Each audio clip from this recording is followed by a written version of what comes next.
Hey quilty friends, I'm Natalia Bonner and I'm back with another fun quilt to share with you today. This beautiful maple leaf quilt is what I'm going to share today. It was pieced by my client Marianne and I got to do some really fun custom quilting on this quilt. So in today's video I'm going to show you a little bit about the background filler and then a little bit of quilting on the actual blocks. So I did quilt the same design on all of the blocks, but I did change thread colors for the background and every single color of blocks just to give it that extra custom feel. Before we actually get to the video though, like always, a few of the products that I'm using. So I do all of my quilting on my Gamma 22-inch machine. I do stitch in the stitch regulated mode, and because somebody's probably going to ask, because I am doing ruler work, I do have my extended base plate on my machine and also a ruler foot, and I leave it on the whole entire time while I quilt this whole quilt. The thread that I'm using on this particular quilt, like always, is so fine on the top. All the thread colors are so fine, and then on my bobbin, I'm actually using bottom line. That's my favorite bobbin type of thread. I'm using one layer of Quilter's Dream wool batting, and that's what really helps me get some awesome texture. If you're interested in any of these products, you can pick them up on my website, peaceandquilt.com. Now let's get quilting.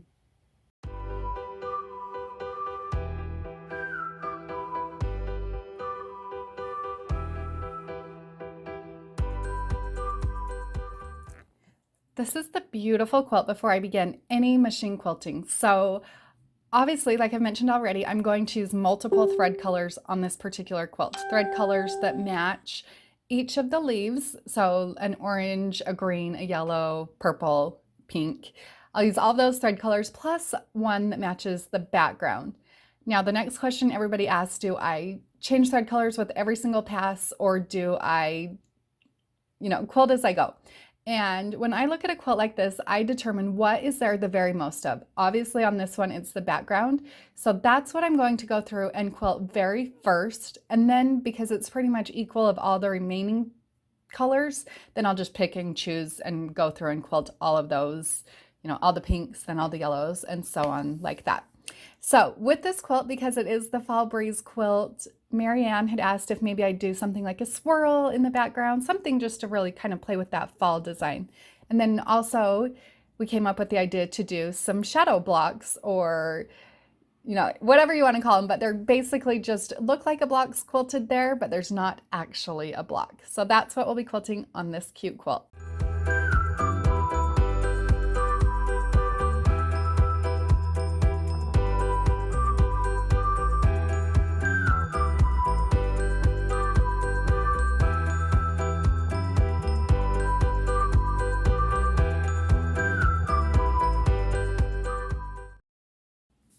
With this quilt, like all of my machine quilting, I'll begin stitching on the top left portion of the quilt.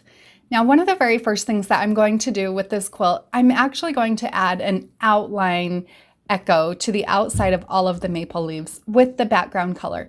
So this is something I like to do when there's, a lot of something super busy in the background and then the block's going to have a lot of detail. I like to add that echo line around the outside of my block just to give my eye a place to rest. So just a little extra detail.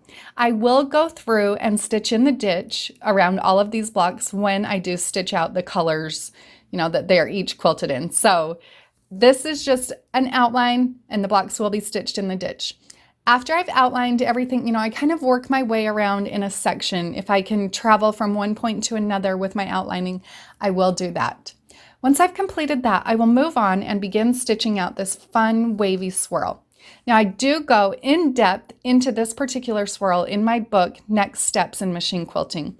But just a little peek into it here, you can see it's similar to the swirl that I often quilt, but instead of just stitching the swirls, I'm adding in these long echoey tails.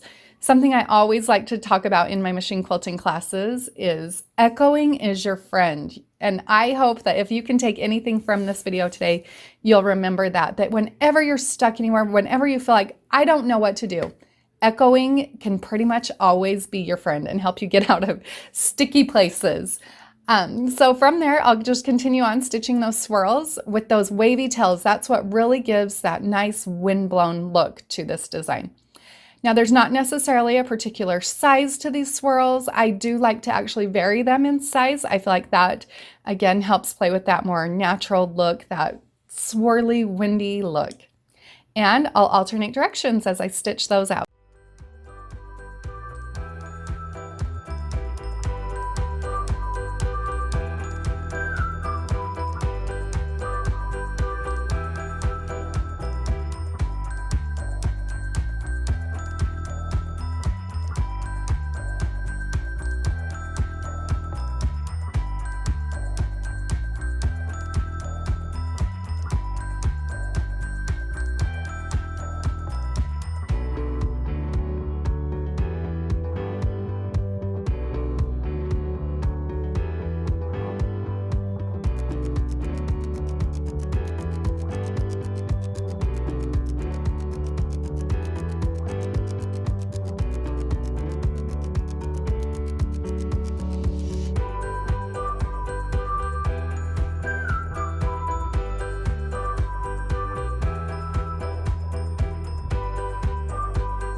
Because the background on this quilt is a pretty a darker fabric, I am going to stitch this fun shadow maple leaf block, where there's not a block. I'm actually going to stitch one so that it appears as though there is one.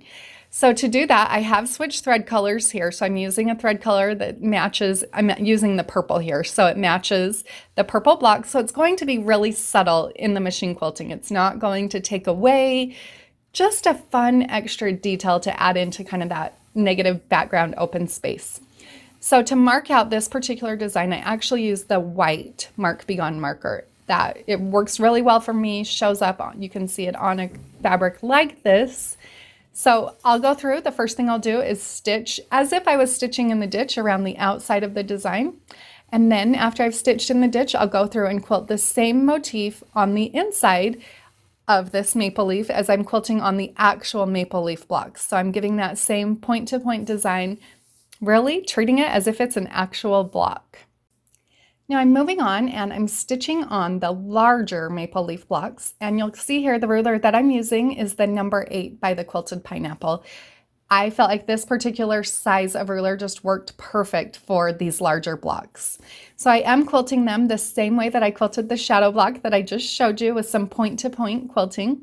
You will see that on the larger triangles with this particular ruler, my lines are overlapping. Now this is something I could have used a different ruler on the longer point to make it so that those lines do not overlap, but I actually kind of like the detail that it adds by having that overlapping, so I'm going to leave it as is with the little bit of an overlap on those outside triangles.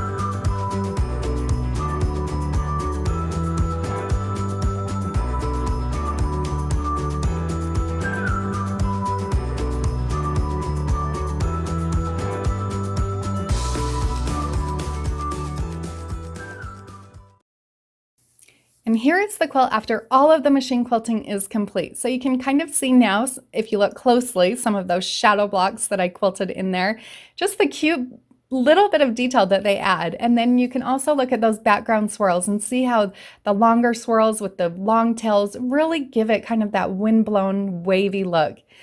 Also, the blocks, the way that I've quilted those blocks with the point-to-point curves, it's just soft. It doesn't take away from what's going on the quilt. It just adds a tiny bit of curvature, keeps it kind of modern, and I love it. I love how this quilt turned out. I hope you all enjoyed this video and found a little bit of machine quilting inspiration.